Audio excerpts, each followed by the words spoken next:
everyone. Michael. Jonathan. And Sugar.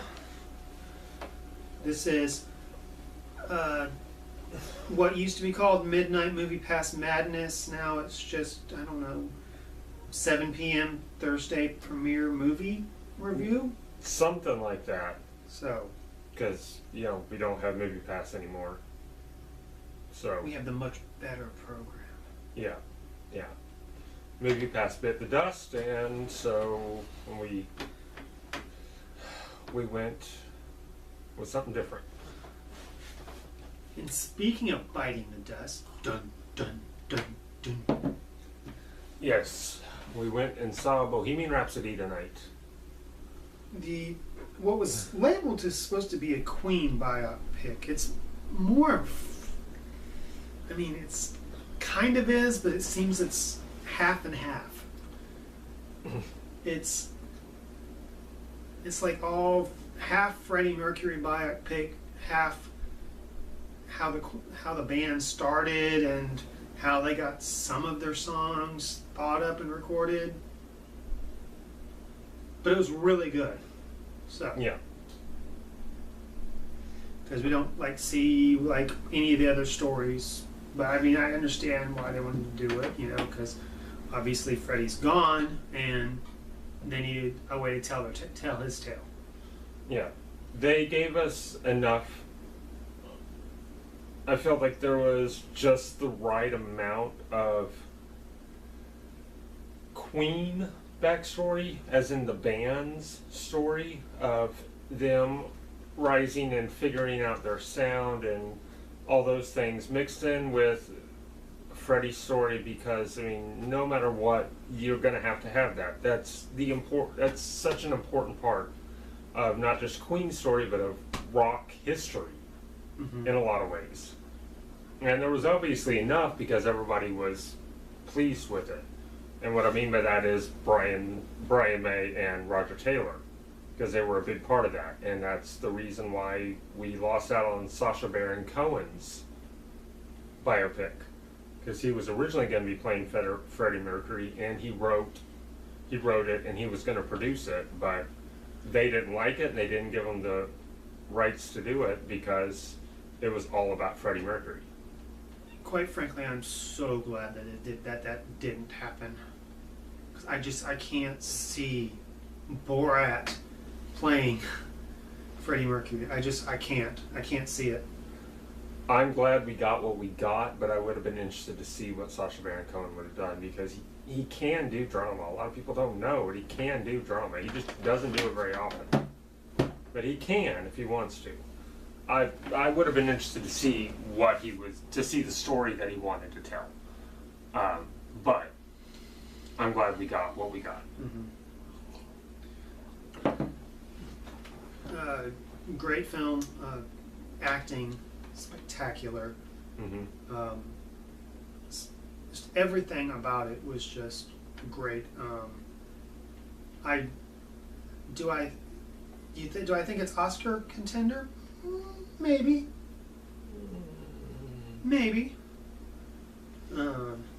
It's loud.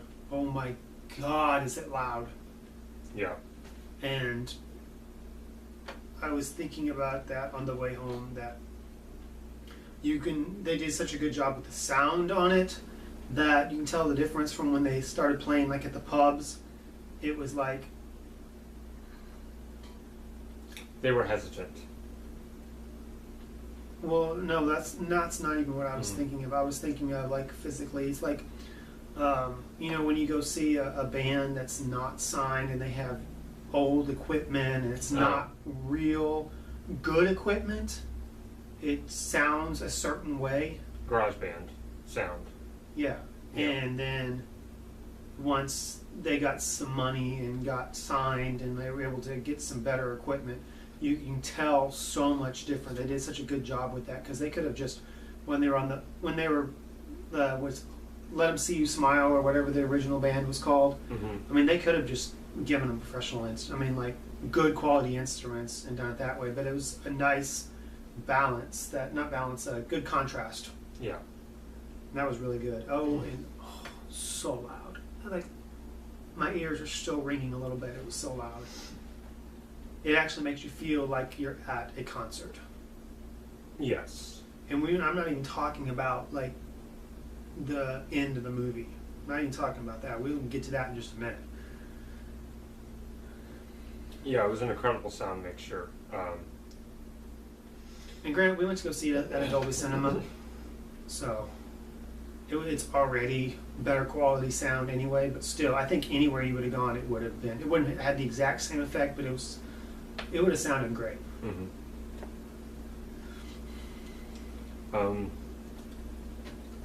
I feel the performances were way better than I expected them to be. I think is the best way that I can think to describe it. And Rami Malek, who plays Freddie Mercury, is fantastic. I've seen him in some other stuff. He's great. I mean, truly, incredibly talented actor. And he was fantastic in this movie. But what surprised me the most was everybody else. Mm-hmm. Basically. Yeah. The rest of the band, Mary, the lawyer, Miami Beach. He really impressed me. But mostly Brian May, who I looked up the actor's name and I've already forgotten it. It's already gone. But he did such an incredible performance of very low-key, subtle.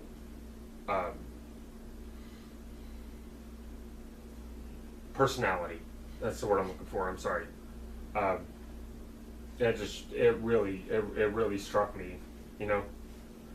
And I think that's one of the things that I liked the most about the movie, not just the performances, but the personalities that they gave the characters and the personality that they gave the group. I feel, because up until the falling out of the movie, every time they were together, there was no question in any of their minds. They were a singular unit. You know, they accepted all the crazy stuff that Freddie Mercury threw at him. Mm-hmm. You know, he walks into the lawyer's office and you know, he walks into a producer's office or something, and they're having a discussion about what the next one is, and Freddie Mercury says, "Oh, I want to do an opera-themed album." Yeah. And the band and everybody is like, "Yep, yeah, we're going to do that." They start singing along with the opera, and it was hilarious to me, because I'm like, they're just 100% behind this guy. Yeah. And he's 100% behind them.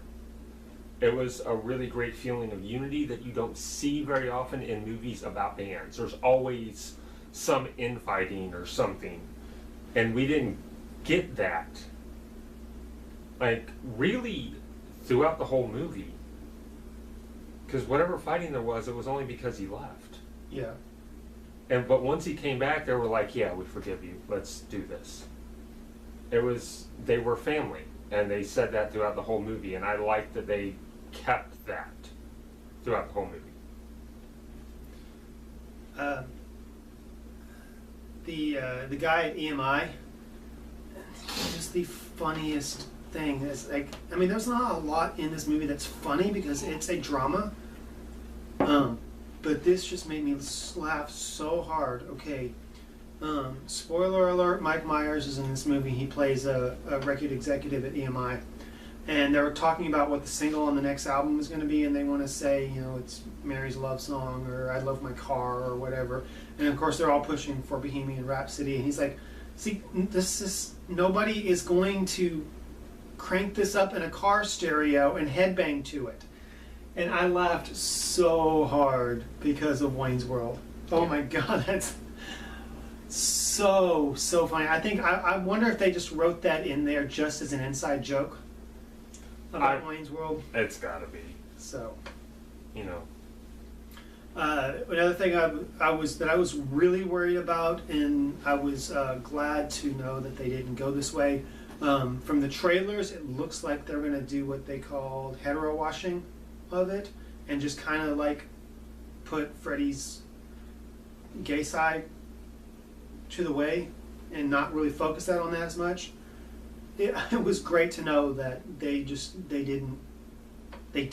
So they told the story the way it needed to be told. They focused actually pretty heavily on that. On the fact that he was a gay man. Yeah, and they did not pull any punches. They didn't try to hide it. Mm-hmm.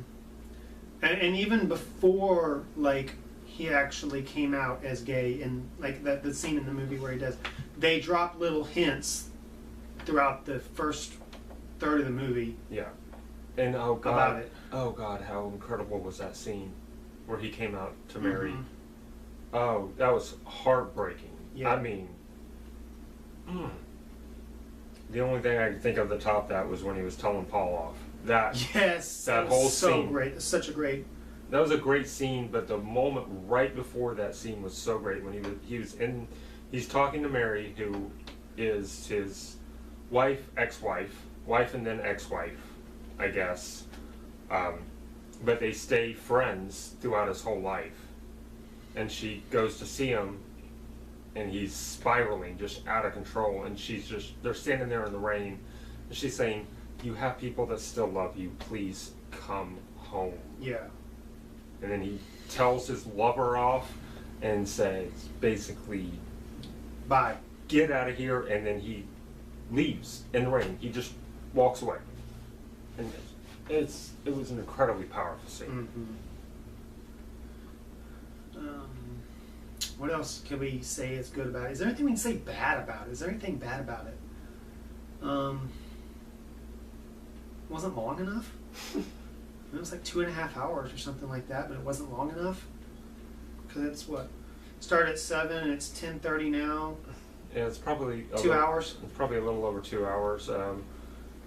Yeah, it could have been longer. There probably could have been more they could do, but I think that they hit all the things they needed to hit. Yeah. That's how I feel. I mean, yeah, there could have been some more stuff, but a lot of the stuff that I'm thinking of that what I would have liked to have seen, they couldn't have done because of where they ended it. Mm-hmm. There's a lot of the stuff that I'm thinking of that happened after Live Aid. Yeah. Because they ended on Live Aid, which we kind of knew they were going to do. Right. You know, we guessed that they were going to end it there, but you know, I would have liked to see. That was like the biggest. That was like the scene that they worked so hard, the hardest on. Yeah, I would have liked to seen, you know, Under Pressure being worked on, which I believe happened after that. Even though they were playing it before then, I mean, they were playing little things. Because that was one of the last songs that they did. And I would have loved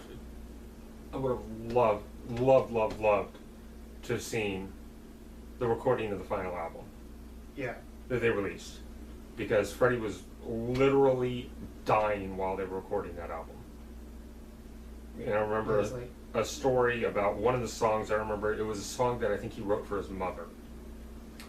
And they were having a problem with the vocals, and they were trying so hard to get it done before Freddie passed, because like he was literally on death's door. He gets out of bed and goes down to the recording studio and knocks the vocals out re-records the vocals for the song in one take it was like 2 weeks before he died or something, and it was a hard song.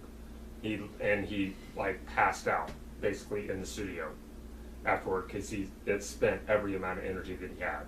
But he did this perfect recording of the vocals in one take. You know, there's some really great stories from after Live Aid that would have been nice to see, but I'm glad they ended it where they ended it. Yeah. They ended it on a high note. Yeah. And speaking of Live Aid, oh my God, that was. I mean, I've seen clips of stuff about the making of the movie and everything, but they did such a good job with that. It's kind of disorienting when they flash back to like different places, like at the bar and like his mom's house and then the EMI producer's place. I didn't like that. I mean, I get where they were going with it, but I was so enthralled with it, it makes me feel like you're actually at a concert. Mm-hmm. So that was like one thing I did not like because it kind of took away from it, but it was so quick that it wasn't so bad. But yeah, the theater we saw it in, it was felt like you were there. Yeah. Of course, you're talking 40 channel Atmos setup, you know, subs in the seats, and the seats are vibrating. It's so loud. It was great, but yeah, because I've seen the Live Aid concert and they nailed it. Yeah. Incredible scene. Truly, truly incredible. Just chokes you up. Type powerful scene. You know. Because you know, as you're watching this, I mean, even if you've seen Live Aid, I mean, if you saw Live Aid live, you know, 30-something years ago, you knew at that moment they were cementing themselves in as rock gods, basically. I mean, yeah. It made me think too. I think, was it what Elton John said? Yeah, nobody can touch you now. Yeah. Something along the lines. Elton John came out after their set at Live Aid and said something along the lines of, okay, how can you follow that? How can you follow that? You know, basically, they're legends. I mean, mm-hmm. that was their, they cemented legend status with that performance. Mm-hmm. It made me think though, like watching it, do you suppose they knew in that moment what was happening? Like, you know, I think about like all these legendary concerts that you see these musicians in, and I always think, what's going through their mind? Like, did Brian May know as he was playing that he was about to become one of the most well-known guitarists in the world after that? You know, he was cementing himself as one of the best guitarists of all time, and that is my firm opinion, that he is one of the absolute best guitarists in music history. We have to, you know, I always think about stuff like that, and, you know, the Big Four concert with Metallica, Megadeth, Anthrax, Slayer, you know, these things, like, do they know that they just put on one of the most incredible shows that anybody will ever see in the history of music? I don't know. Or are they just like, oh, thank God it's over, it's bloody hot up here and I want a beer? Well, they did say that line is like, if we wake up tomorrow after the show and we did not perform this, then we're going to regret it for the rest of our lives. So I think they knew it was going to be something special. Mm-hmm. Maybe it's because they felt like they needed to, you know, do something for somebody else. Yeah. Because, I mean, Freddie Mercury, obviously, he was a very giving person. I mean, they showed a scene in the party where he would throw outlandish parties and just to have people around and give stuff away to people. But I don't know. It's a good question. Quick little shout out to, not really shout out, but note on Joseph Mazzello, of all people, being in this movie. Yep. You don't know who that is? It's Tim from Jurassic Park. It's the little kid from Jurassic Park. He's in this movie as John Deacon, their bass player. Just weird. Yeah. You see him? Just a weird little thing. Apparently he's in it because him and Rami Malek are really good friends because they were in the Pacific together, the miniseries. And so he probably when I saw Rami Malek, I was like, the guy from Twilight is gonna be Freddy? Yeah, I forgot that he was in Breaking Dawn too, because I read the book the other day. I was like, oh man, Rami Malek was in this. I forgot. Oh man, but yeah, and he did great. Yes, he was great. Joseph Mazzello did great. He didn't have a lot of lines, but he had some good ones. Like, just shut up and play the damn song. Yeah, when he's playing the bass riff. Because apparently he wrote that one. I didn't know that. Like, that's good. That's really good. He's like, yeah, it's gonna be if you shut up and play. Right. Yeah. That was funny. So. All right. But yeah, it's time to go. So, this watching, go see it. I normally say go see it on the biggest screen you can. Screen size doesn't matter. Go see it on the best sounding theater that you can find. Yes. Even if the screen is not as big and bright, see it in the best sound you can. That's definitely that's definitely an Atmos setup for home. That's definitely a reason to get an Atmos setup. If you have an AMC theater around you, find out if they have a Dolby Cinema. Go see it in that. Don't balk at the price. Just pay it. Okay. Yeah. It's going to be expensive, but just pay it. Trust me. It's worth it. Totally worth it.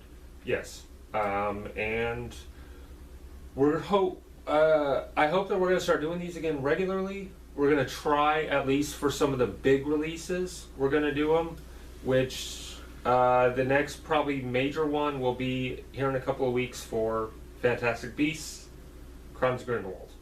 So, see you then. See ya. Good night. Blessed be.